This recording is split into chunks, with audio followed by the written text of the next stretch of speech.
You're welcome to the Market Opening Gong.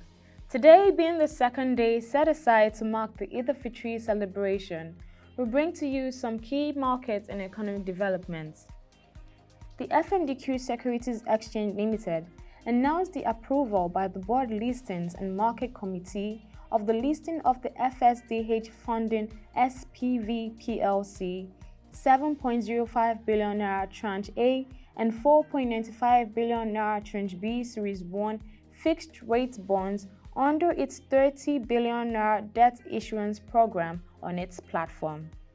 FSDH Funding SPV PLC is a special purpose vehicle set up to raise capital from the Nigerian debt market for FSDH Merchant Bank Limited.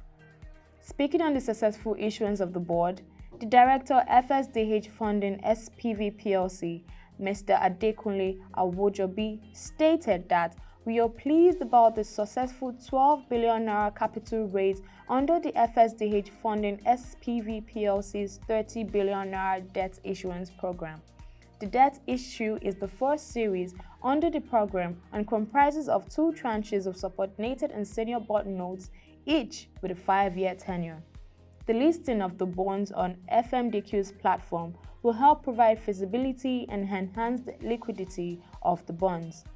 The net proceeds of the bond issue will be used to fund the growth of risk assets of the sponsor FSDH Merchant Bank Limited. A portion of the bond issuance will serve the dual purpose of shoring up the bank's Tier 2 capital in line with its internal capital adequacy assessment process. The apex regulator of the Nigerian capital market, the Securities and Exchange Commission, on the issue of the registration of capital market operators that in line with the requirements for renewal of registration announced the following. For late filing for renewal of registration shall only be entertained from May 1, 2021 to May 31, 2021. The names of CMOs which have renewed their registration shall be published on the SEC website or the national daily newspapers and communicated to the relevant securities exchange and trade associations for their notification. CMOs yet to renew their registration after May 31, 2021 shall not be eligible to operate in the capital markets. According to Coronation Research, the total assets of the mutual fund industry in Nigeria grew by 50% in 2020 to 1.6 trillion naira, yet this is only 14% of the size of the much larger pension fund industry, which means it needs to keep growing to become a financial force. The publication noted that if Nigerian funds want to play in the international leagues, they need to adopt global investment performance standards. Very few Nigerian fund managers apply GIPS at the moment, and mark-to-market accounting is one of the cornerstones of GIPS. The first key step to achieving this is by harmonizing reporting among Nigerians' mutual funds.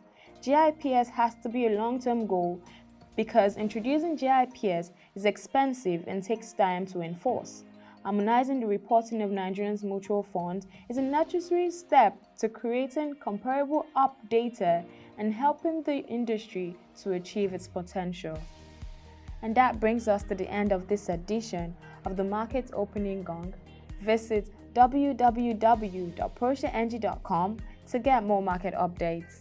Do connect with us on all our social media platforms showing on the screen. Until we come your way again, thank you for watching.